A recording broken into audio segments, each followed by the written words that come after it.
اعوذ باللہ من الشیطان الرجیم بسم اللہ الرحمن الرحیم۔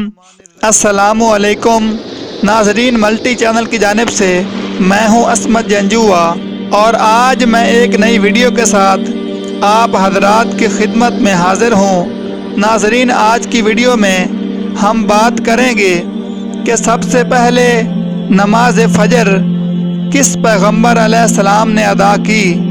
ناظرین، ہم جو فجر کی نماز ادا کرتے ہیں اور اس میں 2 رکعتیں فرض پڑھتے ہیں، اس کی حکمت یہ ہے کہ فجر کی نماز سب سے پہلے حضرت آدم علیہ السلام نے ادا فرمائی۔ جس وقت اللہ تعالی نے ان کو دنیا میں اتارا، اس وقت دنیا میں رات چھائی ہوئی تھی۔ حضرت آدم علیہ السلام جنت کی روشنی سے نکل کر دنیا کی اس تاریک اور اندھیری رات میں دنیا میں تشریف لائے۔ اس وقت ہاتھ سجائی نہیں دیتا تھا۔ حضرت آدم علیہ السلام کو بڑی تشویش اور پریشانی لاحق ہوئی کہ یہ دنیا اتنی تاریک ہے، یہاں زندگی کیسے گزرے گی؟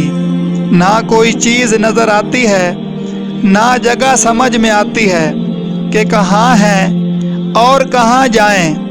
ہر طرف اندھیرا ہی اندھیرا ہے۔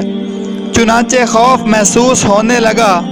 اس کے بعد آہستہ آہستہ روشنی ہونے لگی اور صبح کا نور چمکنے لگا۔ صبح صادق ظاہر ہوئی تو حضرت آدم علیہ السلام کی جان میں جان آئی۔ اس وقت حضرت آدم علیہ السلام نے سورج نکلنے سے پہلے 2 رکعتیں بطور شکرانہ ادا فرمائیں۔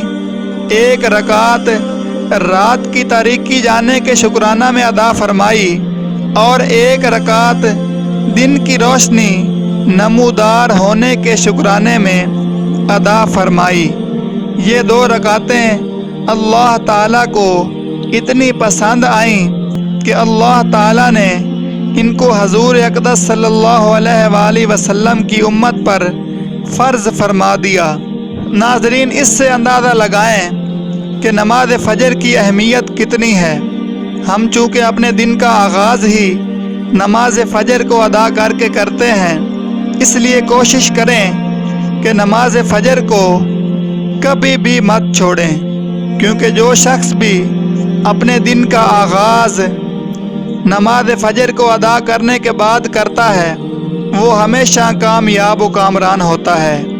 ناظرین، یہ تھی ہماری آج کی ویڈیو۔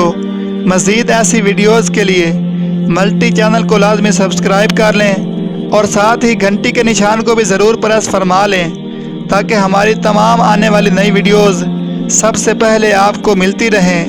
ویڈیو دیکھنے کے لیے بہت شکریہ۔ اللہ حافظ۔